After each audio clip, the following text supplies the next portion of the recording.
up, everybody? Welcome to the Blended Couple on Fire podcast.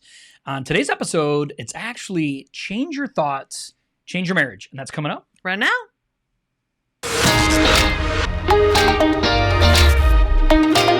Are you a Christian and you are looking to take your faith, your family, and your future to the next level? Then this is the channel for you.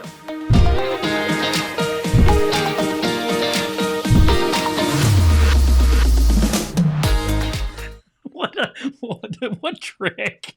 What you just did. That was like, oh. Does anybody ever remember doing that as kids? Okay, that's so fun. All right. So anyway. I was talking while this was playing. This is what he starts doing to me. I don't know. I think it's That's funny. what happens when no one's around. Right if I before yawn we and go I don't live. cover my mouth, he's like, spoken. I'm like, oh. He's like, just put your finger right on the tongue and then I don't expect it because it's funny. goodness It's gracious me. Welcome to the Blended Couple on Fire podcast. Welcome live. If you're here live, welcome. Please let us know if you're here. We appreciate it. Actually, there's a couple people I want to recognize, some awesome people, some friends. Hi, friends. What's up, Sarah? Mark Remarks, and Mrs. Wonderful, the Queen Lady, Stacy Lindstrom. Welcome to the show, guys. Welcome. Today, we get to talk about something awesome, something fun. It is Change Your Thoughts, Change Your Marriage, the Blended Family Edition, the Blended Edition. This coffee is glorious. My wife is drinking coffee out of a coffee cup that is for Christmas. And that saddens my heart because I'm not ready for Christmas to be here yet. I'm not ready for winter, but I'm ready for Christmas. Right. She is always ready for Christmas. So it was really funny. So just before we got on, Christy's like, oh, we should have did a special edition show today because we did, what did you say for like one time? Family first. Family first. And so we've been together for 11 years and, you know, we have a couple 19-year-olds and a 17-year-old. And we went to Mackinac Island this past weekend for the first time. We've been talking about it for almost all of the 11 years. The first time as a family we went. Christy and I have been multiple times. And I was multiple times before I met him. Right. She's so popular. So it's really funny, right? So we were saying something about going, and Christy's oldest, Garrett, he goes, I've already been. She's like, you don't even remember, you were little. He goes like, well, it smells like horse poop and there's fudge. And they're like, okay, that's Mackinac. That pretty much wraps it up if you've ever been before. Yeah, he was with my grandparents when he was little. So, yeah. But it was the first for all of us as a family. And for my youngest, it was his first time being up there all together. Yeah. And so we made sure to leave from the St. Ignace port. So then, because it was his first time ever going across the Mackinac Bridge. Yeah. So we did that for him as well. But it was a great day. But anyway, that's not what our podcast is about, but it should be. Right. We did earn our hiking badge that day because we put in some serious miles, feet, and climbing. So much that our watches asked us, are you doing an outdoor workout? Right. Are you trying to run or climb a hill? Yes. All right. So today is Change Your Thoughts, Change Your Marriage. And this is such an awesome topic. So Christy and I feel very passionate about this. She has something that actually hangs on the bathroom mirror by Zig Ziglar. If you ever heard of Zig Ziglar, he really talked a lot about this, and it's about, positive self-talk. It's about the things that happen inside our head. And we actually have a couple statistics we're going to share with you guys, but it is so amazing when you start to understand and see the fruits of your labor when it comes to your thoughts and the things that you can do when you start to change the way that your mind works, especially your thoughts. So we really thought it would be a good thing today to talk about is changing your thoughts. Yeah, and there's lots of quotes about that. Like, a man's thoughts, his body will soon follow. Like, as you start thinking about something and it's not going to be long, you're actually going to be doing it. And it's very, very true how powerful our thoughts are. And those people that figure this out and really understand how powerful, start thinking correctly, making sure my thoughts, how much their lives change. So everyone needs to do it. But if it was easy, then everyone would be doing it. That's true. It's not easy. It doesn't work like that. No. So if you're on and you want to play along, take a guess about how many thoughts, without Googling it, okay, Mark, how many thoughts goes through the human mind per day, if you had to take a guess. But while you're guessing that, right, how many thoughts happen in a single day in the human mind? You need to put it on here. Yeah, put it on. But did you know that 80% of all your thoughts are negative? That's actually one of these whoa. And then you're like, you know what? That actually doesn't surprise me. And I think that's super powerful speaking to us because, okay, Mark said 5,000. Mark, 5 million. Sarah's like 5 million thoughts a day. It's actually a lot of thoughts. But it is amazing, though, to know that a lot of our thought patterns, a lot of things that we say to ourselves, we would never say to people we care about and love. I mean, it's 80% of it is negative, and that's so sad to me. So, all right, so a few people have guests, and yeah, Sarah, 50,000 at times, I think so. But Mark is the closest. So, new research says that 6,000 thoughts per day. That's what goes through our minds. And that's just a man. Women, it probably is like 50,000 or 5 million. It's a lot more, right? That's probably true, actually. I wonder if it's true. That may be true. I've heard something about that. But I do believe 80% of all of our thoughts are negative. I really do. Because if you take 6,000 thoughts a day, 80% of that, whatever that is, it's like you're thinking about the person that's going slow in front of you. You're thinking like they're an idiot. They don't know how to drive. And then, you know, if someone makes a mistake at work, you're like, they don't care. They're lazy. They're not trying. You know, it's our brains automatically go to that.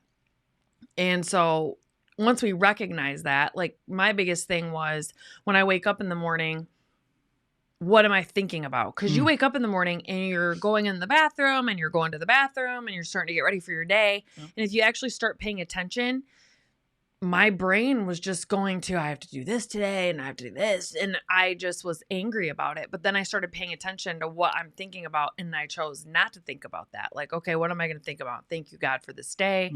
Please help me make an impact today. You actually have to make a conscious effort or your brain just runs wild. It does. You know, and the thing is too, like we think to ourselves, who is the closest person to us that's going to get the brunt of whatever bad attitude we have, whatever bad day we have, whatever's going on, and that is our spouse. I mean, you're married, you know, you're really, really close. They're going to get the greatest of the greatest from you most likely, and they're going to get the worst of the worst. And so if we have 80% of our thoughts that are going through our minds are negative, that means a lot of negativity is coming out, probably not at work most of the time, not with our friends most of the time. It's our spouse. It's so funny that we're actually doing our podcast about this today because on the way to work today, I actually was thinking to myself and praying, you know, like, hey, I really want to make an influence on people. I want to have a positive impact on people. And literally all of a sudden I thought to myself about Josh.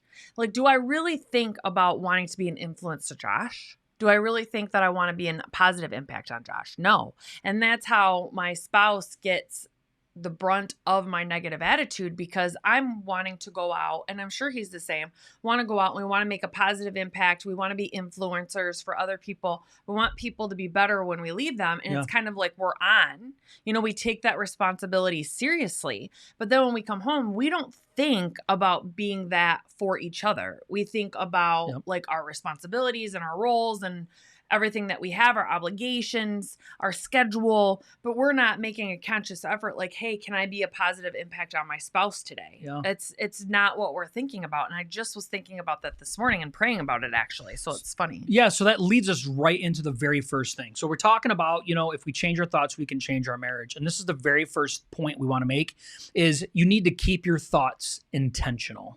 Yes. It is very, very important. Like I said, when you wake up, it's easy. So as soon as your feet hits the ground, you start thinking like, I have to do this today. I have to do this today. Oh, I don't really want to do this today. And oh my gosh, I got to eat healthy today because yesterday was just crappy and I just was so bad.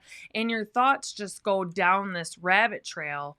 And one thing leads to another thing that leads to another thing. And then the next thing you know, you're walking out the door, you're rushed, you're in a bad mood. You haven't told your spouse goodbye, you know, or you're just super rushed. Like, okay, I'll just see you tonight. You know, I have to do all this stuff. And then you're stressing them out before you even leave. So you have to be very, very intentional and be very aware of what you're thinking about. And a lot of people are like, oh yeah, I'll make sure that I'm making sure I'm thinking positive. No, you aren't. Yeah, no. You're not. No. Because it's like when you drive to work and you don't remember how you got there, or you drive home and you don't remember how you got there. So true. You're just on autopilot and you're not paying attention to what your brain is doing. You have to capture the thoughts, throw them out, and consciously and intentionally bring new thoughts to the forefront of your mind.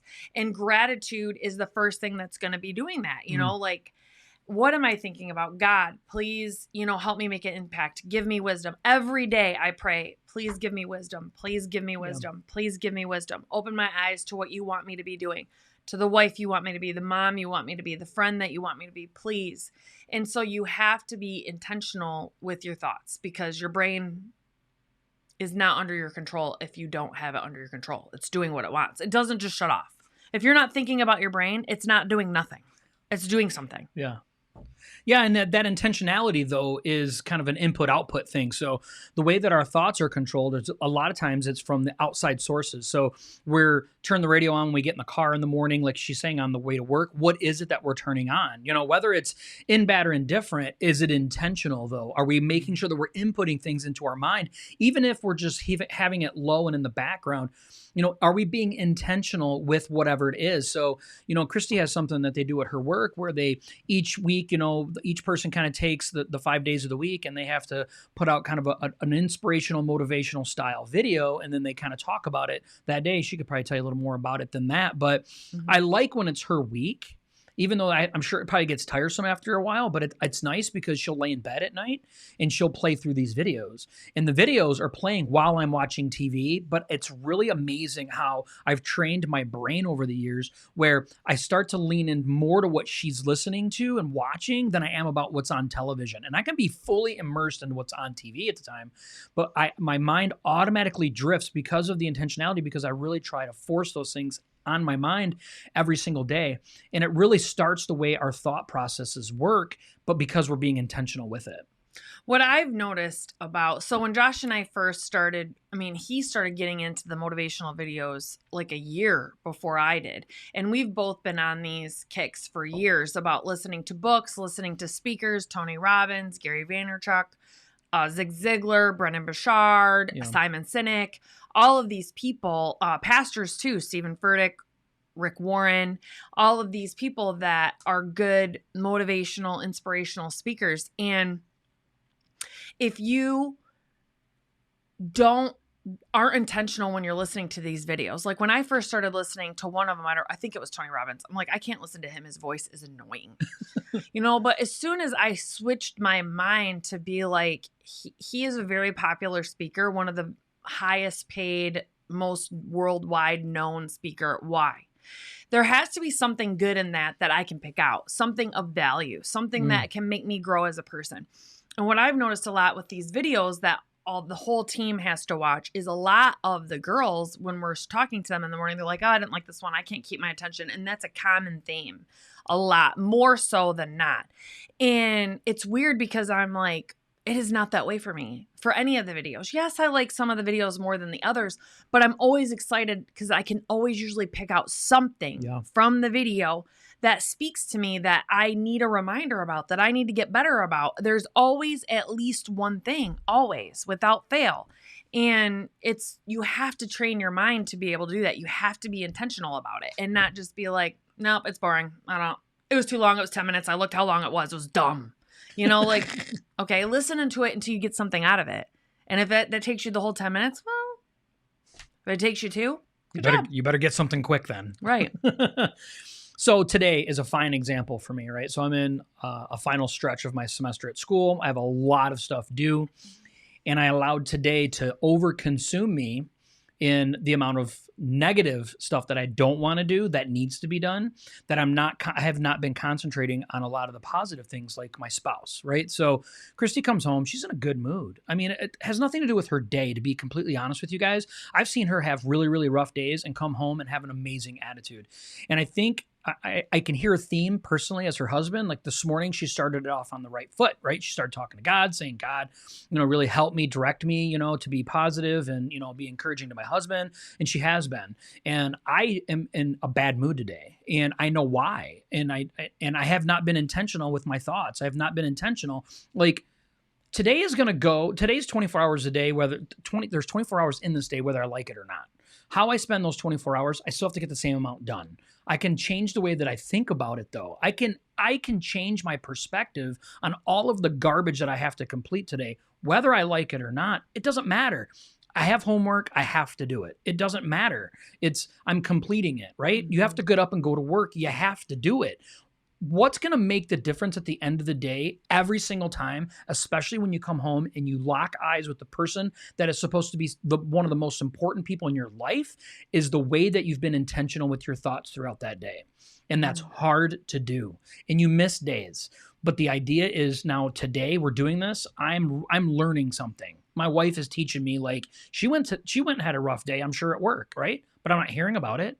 I'm seeing a wonderful, fun, lovable, playful wife today, and I have something to learn with that because she was intentional with her thoughts today. Thanks, babe. Weren't you? Yeah. Yeah. And we have to. Okay, so moving on to number two. Number two, keep your thoughts positive. You have to be happy about everything. And that's what a lot of people mistake. Yeah. So people hear, keep my thoughts positive. You can't be positive all the time. Like, you can't be positive that my car broke down. You have a car that could break down. That's something to be positive about, that you have a car and that car was capable of breaking down. Some people don't have a car, but to sit back and say, yeah, I'm going to be positive all the time. It's about being intentional with your thoughts again and saying, hey, I'm having a rough day today. I'm having a rough day. How can I make myself understand that it is just a day, that it doesn't make me have a bad life?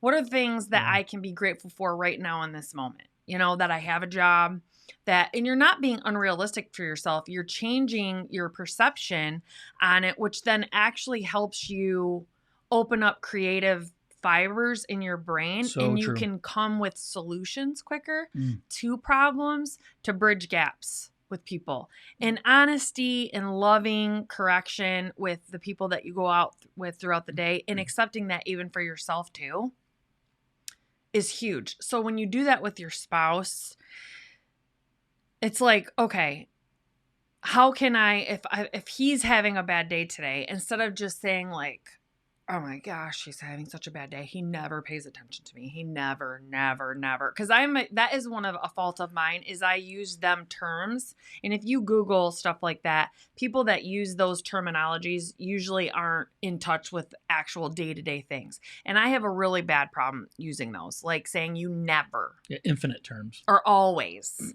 And it's not true. It isn't. So I've been trying to catch myself saying that. So if you catch yourself saying like, he never is in a good mood, he always doesn't pay attention to me when I walk in the door, that's not true.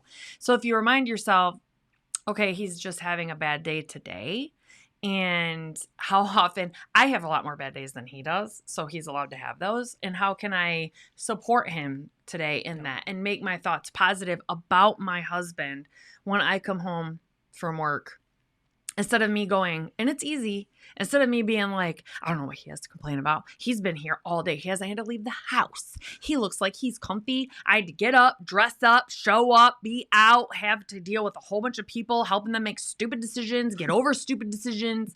No, instead, I could look at that as he could be looking and saying, I haven't been able to leave the house all day. She gets to get up and go out and have interactions with other people. I've had to sit here and work on stuff that I really don't want to work on right now. I mean, and put yourself in the other person's shoes, and then love your spouse, and be there for them and change your perception on it. That's how you can stay positive, is be empathetic, put yourself in their shoes, and it will change your perception on it. Yeah, I like how you use the analogy of a car breaking down. I think a lot of times what we think is like, what's there to be positive about? My car's broke down. And I like the twist that she put on it, well, at least you have a car, to have that. And sometimes that's hard to do, but we have choices, right? We either have a choice of whether we can change the circumstance. Oh yeah, but I can't change my circumstance. Okay, then you have the opportunity then to choose on how you react to the circumstance. And that right there is still your choice. So when we put ourselves in a position to where we feel like we have no choice, that is a negative way of thinking in our thoughts about, and not a positive way. Like, okay, well, I may not be able to change the situation that's at hand, right? But I can change the way that I'm reacting to the situation, and I can be more positive about it. This is just a day. I love that you said that, babe. It's true. This is just a moment in a fragment piece of our entire lives, and if we just walk around concentrating on all of the bad and thinking negatively about all of it, then the person that's going to get the brunt of that is our spouse. And who wants to be around a grouch that's in a bad mood all the time and always thinks everything's bad and wrong? Believe me, I know many people like that, and I don't like to spend time with them. I don't want to be around them. It just feels icky and gross and heavy. And we don't want it. And that's the worst thing. I want my wife to want me and want to be around me. I want her to desire that. I want her to think, I can't wait till I get home. Right? I want her to feel that way. And it's not because I want to be sunshine and rainbows about everything that's in my life, but I get to choose how I react to it, though. And that is a hard thing to do, but that's part of what goes on in our mind. We have to be more in control of that. So for many of you, I want to get to Stacy's comment too. Like, we take our spouse's bad mood personally, which is true. A lot of spouses do that. I can do that with him very much so. Yeah. But I want to take easily. Sunday as an example. So a lot of our listeners know that, I was sexually abused as a child for years. Growing up, I was physically abused and by different men in my life. And so I was diagnosed with bipolar manic depressive disorder when I was around 18 years old. I was on antidepressants for years and years and years. And I stopped taking them like a year or two after I quit drinking. So I quit drinking when I was 32, because you were 33. Yes. I was 32. Yeah, you win. I win. That's what I thought too. So She did think that. So I was 32, and then about a year later, I quit smoking cigarettes and I stopped taking my antidepressants and all of those, and really I wanted to be able to work through things in a healthy, figure out how to deal with my emotions and handle my emotions. Now, I don't want to get into the whole talk about antidepressants and all of that stuff, whether you should be on them or not on them. For me personally, I wanted to learn how to walk through my emotions, deal with my feelings. So seasons will come up where I really struggle with depression, and I'll just get all of a sudden these impending feelings of doom for absolutely no reason. And I was going through a couple weeks of that where it'll start sparring on like panic attacks. I was in the store with one of my friends the other day. I didn't even tell her. Like, I started I'm thinking in my head, like, I have got to get out of here, like, as quick as possible. I can feel it coming on. I don't have Josh here. Josh is like my security blanket when I have these things. And, I worked through it and got through it. Well, Sunday when we got home from church, we were sitting in our car before we went in the house, and I'm just crying. And I'm like, I'm so sorry that you're married to somebody that just deals with this depression. And he is just like, the seasons that you go through this now, the times that you go through this are very few and far between. And so what if you do? If you maybe need to go in and you need to be able to take a nap or go lay down, just get in bed and lay down. And because in the next few days, this will pass. You will get through it again, and then I'll go months where I'll be fine. But that's something that, instead of having a spouse that's like, because I'm like, I don't have anything to really be so depressed about. I don't understand. It's just mental health is just such a big deal, for people that struggle with it. And instead of having a spouse, because it's an unseen sickness, it's a debilitating thing that happens to you, but you look healthy. And to have a spouse that's like, suck it up. No, you're right. You shouldn't be. Like, why do you have to deal with depression all the time? It's been years. Why don't you get over it? Like, why can't you just practice gratitude and you should be fine? That actually is worse, for someone that struggles with that. So to have someone be like, you struggle with depression, like, you're just depressed right now and you'll get through it. And the next time you go through it, it'll probably be months from now, or maybe it won't, but it's fine. Those are the things that help keep your thoughts positive too. Like, you have that impact on your spouse. When I'm struggling with that stuff, if he would look at me and we take the burden and the opinion of our spouse so heavily. God designed it that way. And we all have weaknesses and crutches, and I'm crying in our car and I'm like, it just must be my crutch to bear, type of thing. And to have a spouse support that weakness and say, yeah, this is maybe something that you're just going to struggle with forever, but you just need to handle it. You handle it beautifully. And they encourage you through that. That's helping me keep positive about my cross, I should say. Yeah. We all have a cross that we have to bear. We have to try to remain positive about it and not let us crush under the weight of it, because I could let that. And if my spouse poured on that, that would just magnify it. Yeah, and it is tough. I mean, I told her too, because it is something important to her and important to me that, she doesn't go back to self-medicating, that she works through it. It's something that she wants to do. It's something that we appreciate in our marriage. Like she said, we're not trying to get in that discussion with anybody else. We're not in your business. So we have no idea. But to us, it's important, right? And so I tell her, like, I'm proud of you because you are sticking through this. Like, you're working through it. You're doing the hard stuff. You are doing that. And so I want her to know that she's well supported. I mean, that's my job, and I take that job serious. So, she knows that how I feel about her in such a positive way. Like, these aren't just my thoughts, but they're my actions too. It comes out even when it's hard to, even when, I'm tired already. Like, the last thing I want to do is have a deep conversation, but it's the first thing that's most important that I do. And so, I'm glad that you brought that up. It's important that we, do the best that we can and find the positivity in the things that we have. And that's not, sugarcoating things, making things different than what they are. Mm-hmm.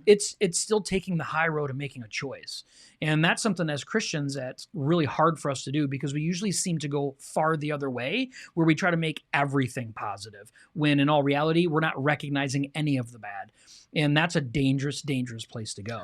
Well, I love it when people are like, oh, I'm not negative, I'm just realistic. I love it when people are like that, because you can take the same exact story and say it in a different way. So true. So, Josh and I were watching the news years ago, and I brought it up to him. It was this news thing that said, for the first time in 32 years, this sports team lost to this sports team. And I looked at him, I'm like, it's just so funny, because they could have said, for the first time in 32 years, this sports team beat this sports team, which is a more positive spin on the exact same story. Yeah. But instead, we are negative creatures. Yeah. So we are going to look at the car crashes that we want to know. We want to know what the damage has been done. We want to know, and that's why the media spins a negative spin, because that is how our brain works. Yeah. You can say the same story. It can still be just as realistic as you want it to be. And you can put a more positive spin on it and leave in all of the facts. It's just that way. But that we take our spouse's bad mood personally. Yeah. I do that. I think I do that more so than he does that to me. Like, if I'm in a bad mood, I think men in general can compartmentalize things easier than women. I'm not saying it's always that case, but women are more like spaghetti noodles. I don't know if you guys have seen that analogy when it comes to thoughts, and men compartmentalize things. So it's like, my wife's in a bad mood has nothing to do with me, because I'm amazing. So it's like, my wife is in a bad mood is this compartment right here. And us women are like, my husband's in a bad mood. Oh my gosh, I haven't been having sex with him enough. He's probably checking out other girls. Like, oh my gosh, I'm probably fat. I've not been eating right. Oh my gosh, I have to diet. I should be working out. I haven't worked out in God knows how long. Like, that's just how our brains work. It's true. So his bad mood is just on me. It's all my fault. I'm too fat. He's mad because he's married to a fat, lazy wife that hasn't put laundry away in 2 weeks. It's true. I believe it's true. So you have to watch yourself for that. Sorry, went on a rabbit trail. It's true, though. I mean, I think the whole bad mood thing does. Yeah, that's the 50,000 thoughts. Exactly right, Stacey. And I think we have to be cautious on that. And I think talking through these things, like Christy's saying, right? Talking through it. We can laugh about it because we'll talk about these things. She's very, very good, though. You are very, very good about, like, tell me you love me. Tell me I'm beautiful, and she means it, but she says it in a fun way. And I make sure to stop and I make sure to do so. Like, I know it's important. I know what she's looking for in the time. I'm like, okay, she's communicating to me what she needs right now. And that's to make sure we keep things in a positive direction, because it's real easy to, absorb what our spouse's bad mood is. I'm not going to lie. Sometimes when she comes home and she's puking her bad day on me, sometimes I'm just like, man, I had a good day up until now, and I'm like, wait a minute. Her bad day isn't my bad day. It's my job now to, like, make her feel like her bad day's over. it's an opportunity for me as her spouse to say, hey, man, now you get to have a good day. The bad day is gone. And so, I have to really challenge myself as a spouse because I do compartmentalize, but as men, we try to fix too. Yeah, that's true. Which a lot of times she's just like, I just need you to listen to me. I don't need your advice right now. I don't need you to tell me what to do. I know what to do. Yeah, I don't need you to fix me. Okay, I don't need you to fix me. And sometimes they're like, why aren't you fixing me? Why aren't you fixing me? Right? So it's... We've talked about it before. You got to ask them. Yeah, and there is balance in that. So I think it's really important. Being a woman can be exhausting. I wouldn't know, but I know what it's like to be married to one. So I can... Definitely. He knows what it's like to be married to many different ones inside one. Keeps it fun, though. And God has called me to be her husband. And I told her this the other day when she was upset in the car. I'm like, God's designed me to be a support for you. And so don't you ever worry about being who God's created you to be, because he's created me to support that. And so your weakness is designed for me to be able to fill in those areas intentionally by God. So it's important that we know that. All right. Yeah. Number three. You need to do, and this is really a lot for men, but women too. You need to protect your thoughts. Protect your thoughts. Do you want me to say why? Well, you have to protect for women, not always, but we have to protect our thoughts because we compare ourselves to other women. True. Oh, so true. And then we automatically start thinking that... this is happening because he's probably thinking of other women that look specifically like this or act specifically like this or are more funny or are taller or shorter, fatter, thinner, funnier, smarter, can drive better, type of thing.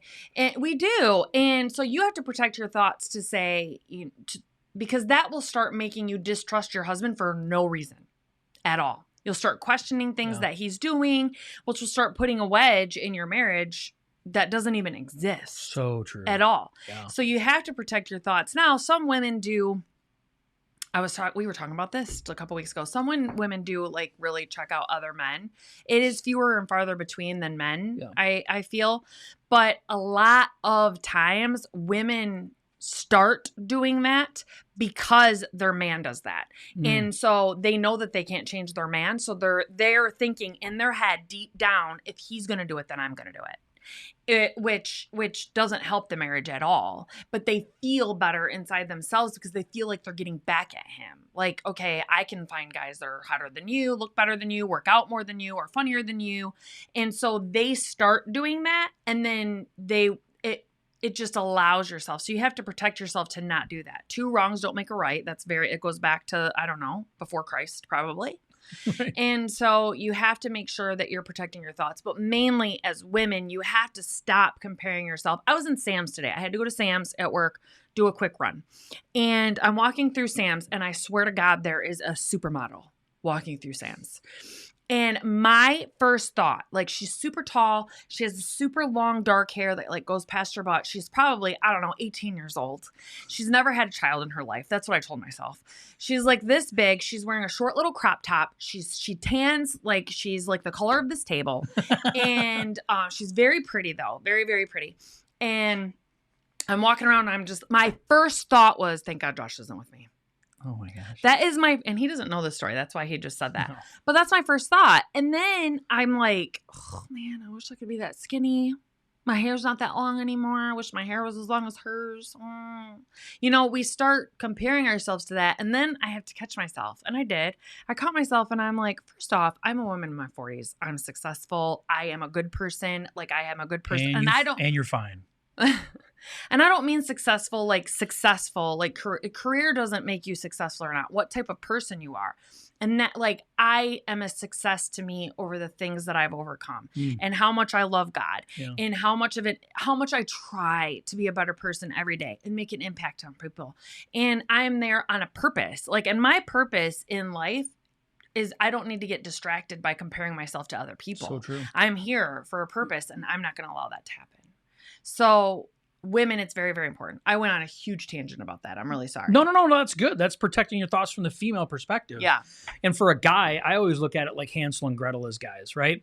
So, we follow the crumbs and we get all the way into, and next thing you know, you're stuffed inside of an oven, you're getting toast, and it's like guys are just, but we're just big dumb animals. And if we're not careful, we'll end up becoming toast. Like we'll end up getting cooked in an oven. So we have to be very careful the way we protect our thoughts. We get caught up on, right? It's summertime and stuff. Like you have a couple seconds to look away from something that can grab your attention whether you intend it or not. That's why you have to be intentional with protecting your thoughts, to protect your eyes, your ears, protect everything about yourself. Like, it becomes a habit after a while. Okay. It becomes something that you just get good at as time goes on. But if you let off the gas pedal on it, you can revert back. So you have to consistently do everything you can to protect yourself. Don't put yourself in positions to where your thoughts are wandering. Do not allow yourself to go places or watch television shows. It's something Christy and I have talked about on our show many times before. It's 90% of shows that have any form of nudity in it. It's not male nudity. It's female nudity, right?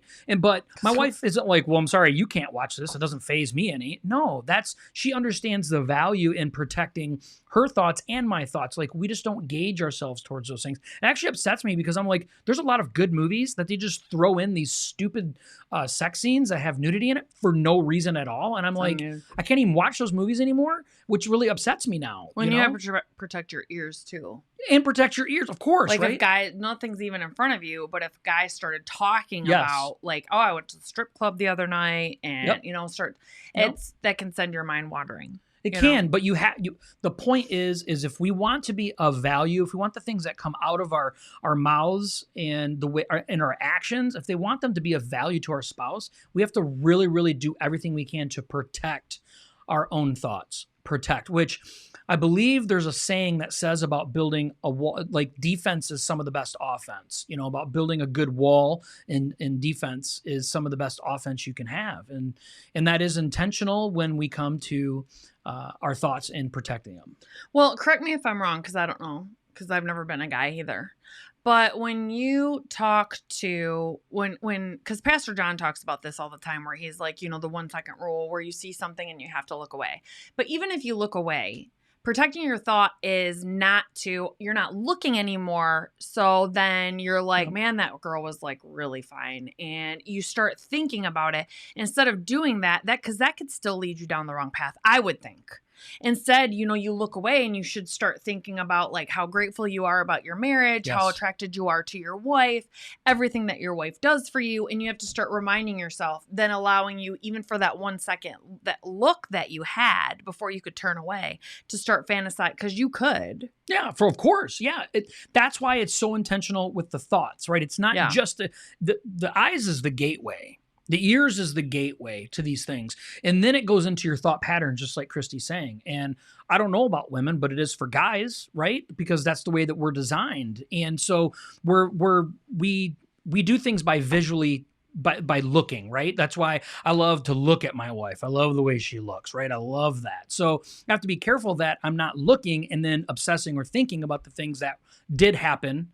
And even though I took 1 second to look away, like I have to be very highly intentional with the way that my thoughts are afterwards. Just like Chris said, I'll reach for her. I will think about her. I will do all of those things. And that is keeping captive of those thoughts. And it's protection. And also, at its highest degree. On the flip side of that too, protecting your thoughts, not just from people, of the opposite sex that you're not married to, but protecting your thoughts about your spouse to yourself. Like, you have to make sure that you're thinking about your spouse in a positive way. Sure. And you have to be reminding yourself of all the things that your spouse does do for you, all the gaps that your spouse does fill for you, and try to make it a point to not talk out loud, negatively about your spouse as much as possible. Like, you could be thinking negatively about your spouse and never checking out someone else. And if you're not being conscious and protecting your thoughts from doing that, that will start causing you to have bitterness in your heart towards them that is unnecessary and doesn't need to be there, because your spouse is a human, and humans are always not going to live up to the standards that we can set in our heads, especially the expectations. You know, we can put unmet expectations on our spouses. Yeah. And then the next thing you know, you're mad at them and they don't even know that you're mad or what they did. They know that you're mad. They don't know why, though. Yeah. Sometimes they don't even realize that you're mad. But they don't know why. And it's because we're putting unmet expectations. And the next thing you know, you're spinning out of control with your thoughts in your head about your spouse and how annoying, what a loser they are. And they didn't even do anything. They did nothing. Like, they actually didn't meet an expectation that was never spoken, and they had no idea that they were supposed to live up to. And they're off trying to live their merry life and be your partner. And you're all upset because they didn't fit into this puzzle piece that you had designed for them. And that isn't okay. So you have to protect your thoughts and communicate with your spouse a lot. It's so Christy every once in a while says, you know, I know something about me annoys you. I know it. And I tell her, no, there's not anything that annoys. That's a lie. I know you say that, right? But nothing does. I choose not to focus on any of that stuff, though. Like, I really, I don't. Like, and it's not just to say it, right? I really don't. I don't focus on nothing that she does annoys me. Like, it's not an annoying, she doesn't have any annoyances. She may do some things sometimes that I don't like, but never do I feel annoyed by my wife, ever. Because I don't allow myself to think that way. I just do not see her that way, and I refuse to allow myself to ever feel that way about her because I don't allow the thoughts to develop over time. Like, ugh, why is she doing this again? Why is she doing this again? She knows I don't like this. Why is she doing this again? And I just don't think that way because I choose not to. I have to protect myself from going down that road. You're staring at me, or is it because you're thinking of something? Yeah, I have a story. Okay, here we go. I figured as much. I could feel the laser beams on the side of my head. So it's just so funny because we were all on Mackinac Island this past weekend. And we took our kids up to the cemetery on Mackinac Island. We were all looking for, like, we're trying to find the oldest tombstone that we could find. I think we found one that dated back to like 1760 something. 1782. So while we were there was no one else in the cemetery except for this couple. Oh. And they had 2 labs that were beautiful, and they were so golden retrievers, I mean. Yeah. And they were super friendly, super nice. But anyway, so we asked them, hey, do you guys know which way we can get to the Arch Rock? And it's an older couple. I would say they're in their 50s, 60s. Yep. And it was so funny because the woman, you know, said a couple words, but then the husband was very, like, you could tell he loved it. And he's like, we're from around here. We live here. And he starts telling us, like, where you can go, like, go down here, you take a left turn, you walk 60 steps, you turn right. And then all you have to do is get your compass out and do 90 degrees north. And then you're going to find this. Like, and he's stories to go with it. Yeah. And stories and stories and stories. But it's actually really cool because it wasn't bothering us at all. No. And while he was talking, you know, he kept looking over. He's like, I know my wife's annoyed with me already, you know, and then he finished that. And then he's like, oh, and then if you want to see this. And he's like, I know, I'm sorry. Like, she's getting like so mad. And he kept saying something. And as we're walking away after we got all done, I was thinking to myself, that's actually really sad because maybe she was annoyed with him. They've been married maybe for a long time. But how informative and how quick he was to help others at stuff that he's knowledgeable about, to be a help to, maybe was a thing when they first met that she absolutely adored. Yeah. And now it's gotten to the point where she is assuming that he's annoying us. So now she's annoyed with him. Yeah. When how much he talks and everything he's telling us really has nothing to do with her. You know, even if we were annoyed, we wouldn't be walking away saying, oh my gosh, that lady's husband. We would just be saying that guy was so annoying. True. So it really would have nothing to do with her. And the fact that she's putting that, like projecting that on her husband, and we actually were very grateful. Yeah, I wasn't annoyed at all. I think he held back some information that we probably would have wanted to know. Because he was thinking that we were annoyed because his wife was making him think that way. Yeah. And I wanted more information. Yeah. I loved it. I was having a great time. I could have stood there more of the day and just talked to him rather than walk up them stupid hills. My calves still hurt. And we got lost.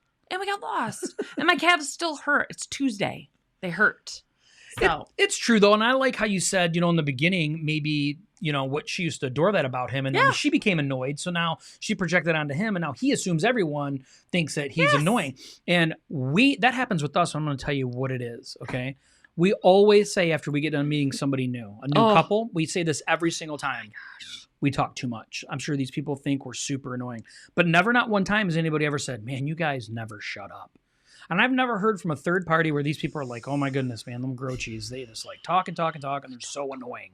Now, we do talk a lot, but it doesn't mean that we're annoying to everybody either. So I have to be very careful, like with my thoughts on that, right? I have to be very careful that I need to stop saying that because I'm projecting on what I think other people think. We do need to take a breath sometimes and let other people talk. I'm not saying there's not any reality in it, but it doesn't mean that we're annoying. Yeah, that's true. It doesn't mean that we're annoying, okay? It means that maybe we need to take breaks, right? I get that. Once you get to know us more, you know that you could look at us and be like, can we have a turn? Yeah, when's ours? Like, this double dutch game's going on forever. And I just want to just get in and, like, give me have a jump with this. So, anyway, protect your thoughts. And the very, very final thing we want to talk about when it comes to changing your thoughts, change your marriage is, and this is so true, is that your behaviors follow your thoughts.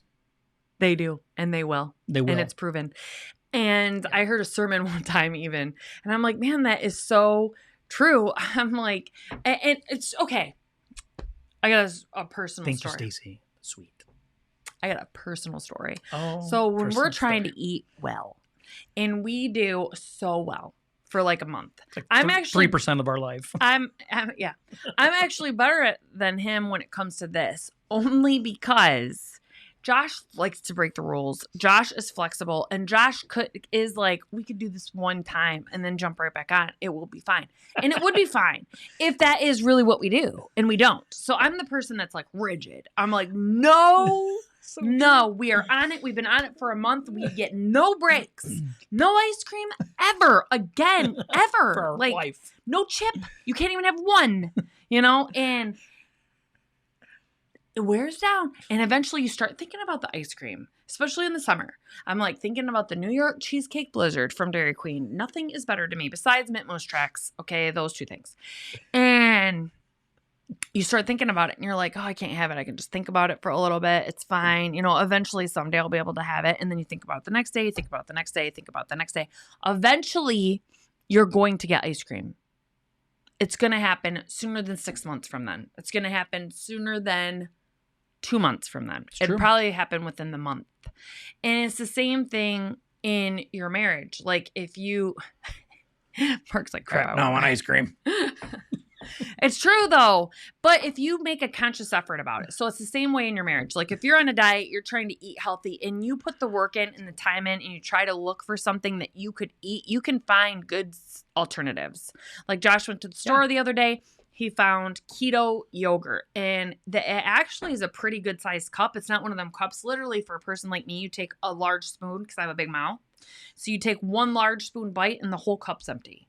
That is not this. Okay, the cups are actually a good size. It's thick, it's creamy, it's filling, and it would satisfy an ice cream craving for me. It would, if I make the conscious effort to do it. It's no different with your marriage. Like if you are thinking bad things, let's just take cheating. This is the easiest one. Josh can do a more complicated one. I'll go with the low-hanging fruit, which is cheating. Oh my God. So if you start, I truly believe this. If you start by watching movies and you start fantasizing about even an actor, and you start allowing yourself the thought like, okay, if you died, or some marriages, they do the 2 or 3 freebies or whatever. Yeah, like a hall pass, like that movie Hall Pass. Yeah, which is absolutely ignorant.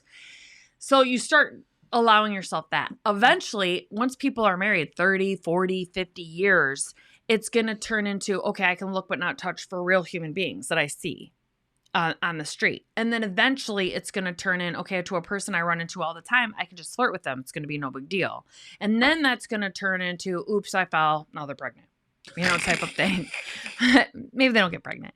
But it's the same thing. You have to make sure that you're protecting your thoughts, because your behavior will eventually follow that thought. It's not too far behind. The train and then the caboose. It's just, it follows each other. It is true. And so this program, this weight loss program that's been all over Facebook for a while now, it's called Noom, Noom. I read up on it a little while ago just to see, right? We're always trying to climb back on the wagon, right? So it's like, oh, maybe this is a magic pill, right? Never quit quitting. Right, right. Always failing though. So I looked this up, right? And anyway, so they use cognitive therapy, right? So they use actual therapy, and what that therapy is, it's behavioral style therapy. And it's because our thoughts once we capture those the correct way, our behaviors will automatically follow. It's just the nature of how we're designed by God. It's the truth, you know. Once we start to dabble in our thoughts, it's just a matter of time before our behavior follows. It's natural, it's nature, it's how God's designed us. So I think in our marriage, if we can consistently see the goals that we want out of our marriage, not by looking at like other couples, like, wow, man, they have such a great marriage, I want to be like them. It didn't happen overnight, and it doesn't consistently stay that way because they're just did the work in the beginning and it doesn't stop, you know? They're constantly doing the preparing their minds in a way and capturing their thoughts, doing all these things we mentioned with their thoughts, and then their behaviors will follow. I think what happens, no different in weight loss, is that we have this high expectation of having these ultimate results once we do it one time, right? I ate only a cracker today. I should have lost 47 pounds, right? Yeah. On the season alone, they just have to go like 10 days. Yeah, they starve themselves for 10 days, right? And then so I'm like, all I have to do is 10 days. And then these poor people blow up twice the size once they get home, right? It probably is true. But my point is that, you know, our expectations are so bad when it comes to our thoughts and our behaviors. Like we undershoot what really is possible, and we overshoot like the big deal of it. And I think that's such a mishap in our own marriages, that consistently every day, it's not just a matter of a little bit of a compromise. That little compromise will grow. And then it's not just in your head anymore. Now it's in your behaviors. The way that you think about your wife becomes how you speak to your wife. How you speak to your wife eventually becomes how you treat your wife. And those things eventually happen. And we can justify it all the way down, and solely think we're not being mean, we're not being condescending, we're being helpful. And that's a sad reality of what we end up doing. I'm fixing you. I'm helping you. Yeah, and we actually believe that. Like, you know, like you're being stupid. No, I'm not calling you stupid. I'm just saying you're being stupid. You know, like we justify all of that into where you're being mean, condescending, angry, bitter, nasty, and you didn't get that way overnight. You did that because of our thoughts. So we say change your thoughts, change your marriage. It literally is the truth. You can change your entire marriage if you can understand the ways that you can change and alter and control and manage your thoughts. Are you adding to your marriage or are you subtracting from your marriage? Because you're always doing one of them. Yeah. You're always doing one of them. And I would say, I love a quote that says, don't be jealous of a person during their winning season. You don't know what they lost during their losing season. So it's the same for marriages. Like, don't be jealous for a marriage that looks as if they're in their winning season, because they may not even be. That's true. Yeah. It just may look like that. Yeah. But even if they are in a winning season, you don't know what they've lost during their losing season. Yeah. And marriages are meant to last. So a losing season, they will come across again. And then you might be in your winning season. But that is marriage. That's life. And so a lot of people put unrealistic expectations on their marriage in general. It doesn't even, we do it from little girls and little boys. Like, we do it before we even know who our spouse is going to be. Yeah.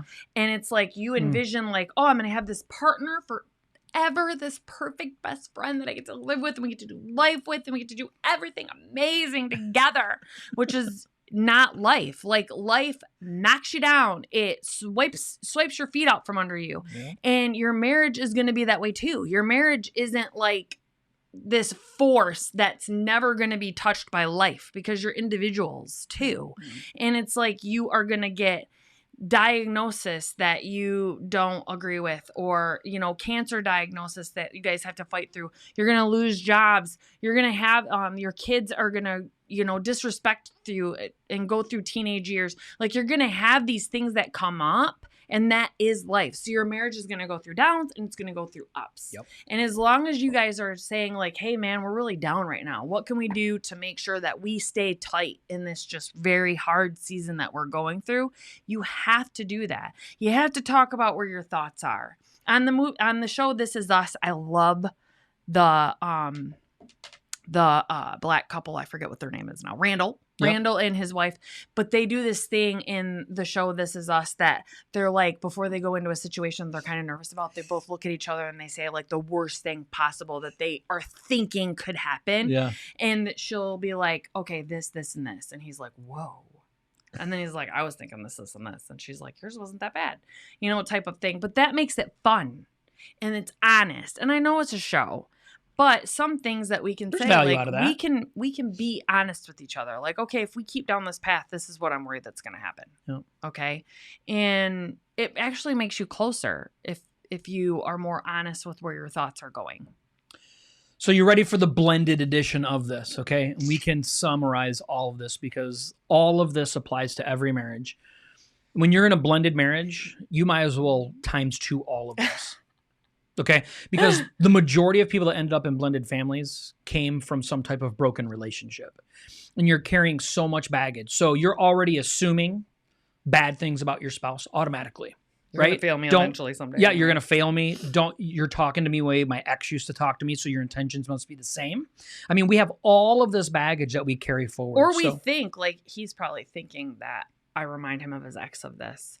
Like, I don't ever want him to compare me and his ex ever. And he's probably doing that right now. Yeah, and that's the truth. And he may not be. No, and I don't do that. And then I'm getting offended.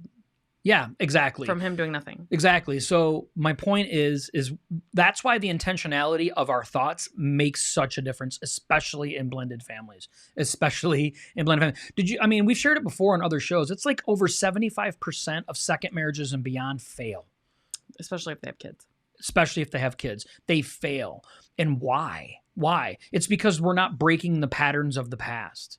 We're in a new marriage, though. We're in a new relationship where this is new. Like, everything should be different. It's not, though. We bring the baggage along. No, because you're still there. You're still there mentally, emotionally, right? You're just not there physically anymore. So understanding, like, if we don't change our thoughts from the way things used to be, if we're not willing to trust, and I'm telling you what, that's the hardest thing in a blended family, to do that in a brand new marriage, knowing that you got burnt the last time, you don't want to get burnt again. You have to be willing to risk, and trust what God's doing. You have to be willing to do that. And that's really trusting God. It is trusting God. And knowing that your thoughts can drive the bus full on either in the wrong direction or in the right direction, right? Christy said it earlier, you're either working for or working against. You're doing one or the other.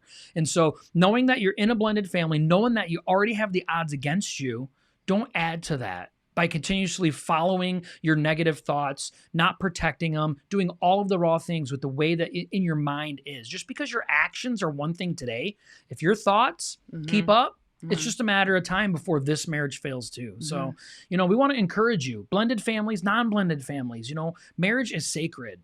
That's why we do it before God. That's why it's a ceremonial thing. That's why it's supposed to be taken very, very serious. It's my job to be the best version of myself for her. Stop making excuses to yourself to be mediocre. Amen. I mean, give it up. You need to raise the bar for yourself. Yeah. And your family. Mm-hmm. And your family. And for God. I mean, that's what God would want you to do. That's right. Well, we hope you got some value out of this. If you did, please hit the share button. We could really appreciate you sharing this out. Share if you care. Sharing is caring. Thank you all for being here this week. We'll see you guys next Tuesday at 7. And guess what next week is? What? It's our 1.5 year anniversary. That's right. We're going to season 4 next week. Something special. Ooh, someone threw some hearts. Thank you. All right, guys. We'll see you next week. Bye.